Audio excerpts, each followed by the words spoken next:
आप तो कह रहे थे कि आप नई लकीर खींचिएगा, तो आप तो पुरानी लकीर के फकीर बने जा रहे हैं। तो जो एक फेडरल स्ट्रक्चर हमें हमारे पुरखे सौंप गए थे कृपा पूर्वक, उसमें सेंध मत मारिए। सेंध क्या, आप तो उसको आपने पूरा का पूरा खत्म करके रख दिया।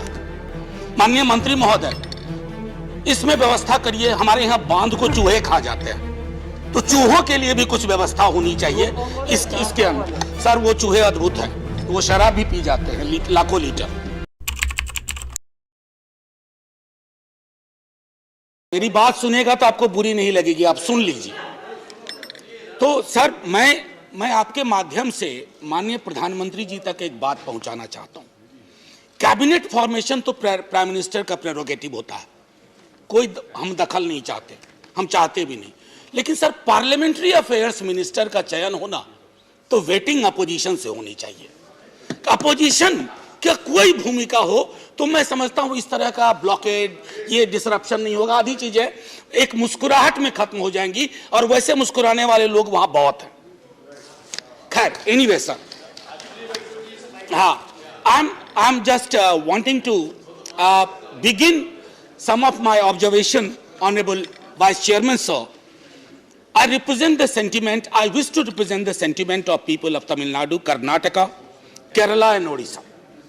I know there are serious issues, there are serious concerns, and we cannot actually put all those concerns under the carpet that the Union of India has decided to frame a law because one fine morning they saw a dream that a law has to be formed.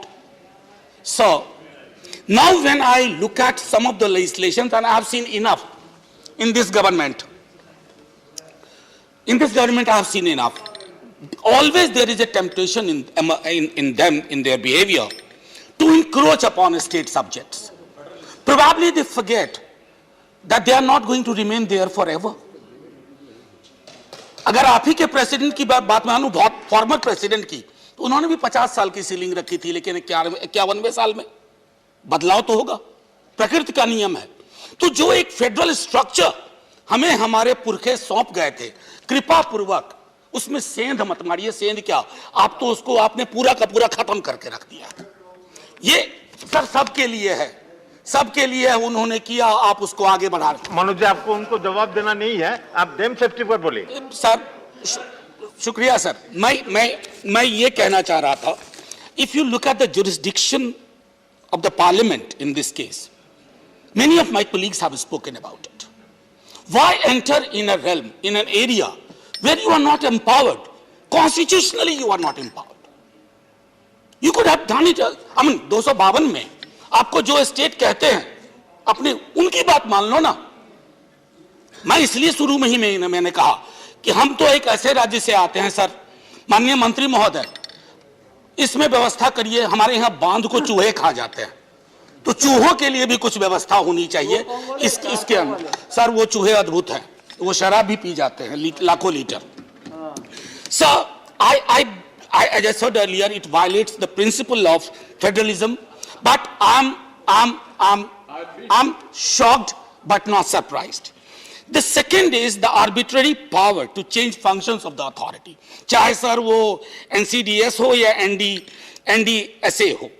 Sir क्या करेंगे ना कि आप parliament से इस act को पास कर रहे हैं, लेकिन कोई भी बदलाव आप नोटिफिकेशन से कर लेंगे, तो एक पार्लियामेंट का भी एक जो पावर है आप उसको अंडरमाइन कर रहे हैं, उसको एक तरह से गैर प्रासंगिक कर रहे हैं। सर 75वां ये समझता हूं कि हमारा अमृत महोत्सव है जो हम मना रहे हैं।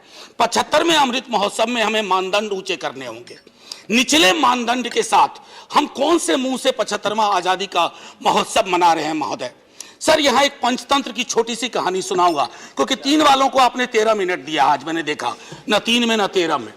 सर हुआ यूं कि एक बिच्छू नदी किनारे बैठा था। एक मेढक आया, बोला तुम इतने उदास क्यों हो? तो बिच्छू ने कहा कि मुझे नदी पार करना है मेरे दोस्त। तो मेढक ने कहा कि तुमने दोस्त कहा है, तुम्हें पार कराऊंगा, चिंता की बात नहीं है। तो धारा में चले गए। मेढक ने अपनी पीठ पे बिच्छू को बिठाया। आधे रास्ते में बिच्छू ने डंक मार दिया। तो मेढक ने कहा यार तुमने तो दोस्त कहा था, तुमने डंक क्यों मारा? बोला दोस्ती अपनी जगह, लेकिन डंक मारना मेरी फितरत है। सब मैं इसलिए कर रहा हूं, पंचतंत्र की कहानी है, मेरी कहानी नहीं है, पंचतंत्र की है। अब वो मेढक बाकायदा उनको ले गए उस किनारे की नहीं, मैं नहीं जानता, लेकिन कृषि बिल मुझे कुछ और कहता है और मैं देख रहा हूं कि कृषि बिल का जो हादसा हुआ कहीं बाकी चीजें उसी दिशा में ना जाए। एक और महत्वपूर्ण है सर, डुअल और rather dubious role of CWC। आप पॉलिसी मेकर को ही रेगुलेटर भी बना रहे हो, ये clear case of conflict of interest है sir. We should avoid these kind of anomalies. I can advise honourable minister sir, sir if possible change that. A policy maker can not be regulator. बने हैं अहले हदीस मुद्दई भी मुंसिफ भी, किसे वकील करें किसे मुंसिफी चाहें। I mean, you must look at these issues. Members के नॉमिनेशन के बारे में कहा, सर आप तो बहुत बड़ी पार्टी हो, 303 है, सर आपको क्यों अपने लोगों को हर जगह भरना होता? राज्यों के मतलब राज्य नाम की इकाई का कोई महत्व ही नहीं है। वो कहते हैं ना अहम ब्रह्मास्मि, मैं ही मैं।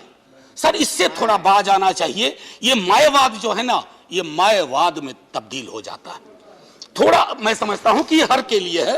अच्छा, आगे एक मंत्री महोदय, स्ट्रक्चरल सेफ्टी पे बहुत फोकस है sir, which is good if I leave aside everything, but operational safety हमारे यहां ज्यादातर जो डिजास्टर हुए हैं वो ऑपरेशनल सेफ्टी मैकेनिज्म की चूक के कारण, उसकी इनएडिक्वेसीज के कारण हुए हैं। Have we done any kind of due diligence on that? एक मंत्री महोदय, एक और चीज जो मैं कहना चाहूंगा, इंडिपेंडेंट एक्सपर्ट्स की जब आप बात करते हैं, इंडिपेंडेंस को संभवतः आपने, मुझे नहीं मिला कि आपने एक्ट में कहीं भी डिफाइन किया। ये अद्भुत चीज होती है इंडिपेंडेंट एक्सपर्ट्स। आजकल जो सबसे ज्यादा डिपेंडेंट होता है वही इंडिपेंडेंट कहा जाता है।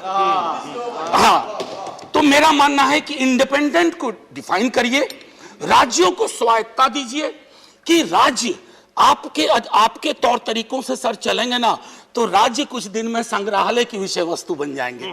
लोग कहेंगे once upon a time there used to be states in India. अब तो सब जगह यूनियन ही यूनियन है सर।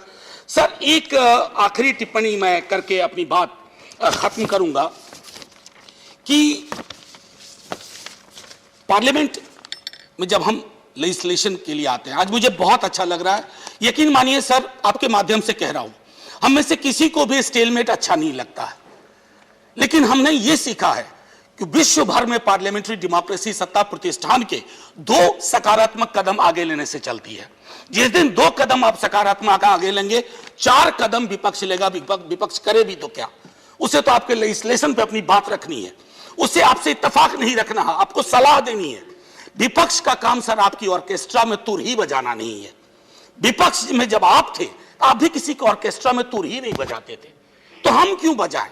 बस हम इतना आग्रह करूंगा आपसे कि एक बार मान्यताओं को देखते हुए, शिवा ने जो प्रपोज किया था इन्होंने, जिसमें मैं भी सिग्नेटरी था, सिलेक्ट कमेटी को भेजिए ना, please send it to select committee. इसमें ईगो, सर 1 मिनट लूंगा, इसमें ईगो का कोई मसला नहीं है। मैं खत्म कर देता हूं, माननीय आप आदेश करें, अभी खत्म कर देता हूं, 30 सेकंड दे दीजिए। मैं कोई ऐसी बात आमतौर पे करता नहीं जो चुभे किसी को, हालांकि चुभने के कारण बहुत हैं, लेकिन उन सब चीज पे कलेजे पे पत्थर रख करके ही बोल रहा हूं। मैं सिर्फ इतना कहना चाहता हूं कि in the best interest of parliamentary democracy, in the 75th year of our independence, it's a duty, it's incumbent upon all of us, whether it is you or me or the chair. आपके ठीक सामने सर्वपल्ली राधाकृष्णन है sir, वो आपको देखते हैं, सभापति महोदय को भी देखते हैं, हम सबको देखते हैं। उन्होंने कहा था कि parliament without deliberation is meaningless. हमने क्या बना कर रख दिया? मैं सिर्फ आपको नहीं कह रहा हूं, कहीं और से भी कभी शुरुआत हुई होगी, क्योंकि आप बताते हैं फलाने टाइम में तो ऐसे ऐसे बिल पास हो गया, चिल्लाने टाइम में ऐसे, तो बुरी परंपराओं को क्यों अपना रहे हो? आप तो कह रहे थे कि आप नई लकीर खींचिएगा, तो आप तो पुरानी लकीर के फकीर बने जा रहे हैं। मैं इतना कह करके माननीय नहीं, बस समाप्ति कर, एक सर आप ही के संदर्भ में कह रहा हूं, आपके वहां बैठे रहने सर बड़ा सुकून होता है। और जो मैंने पहले सलाह दी थी, मेरी बात माननीय प्रधानमंत्री जी तक पहुंचा दीजिएगा। Parliamentary affairs minister should be waited by the opposition. कभी कोई दिक्कत नहीं होगी। जिंदाबाद, जय हिंद।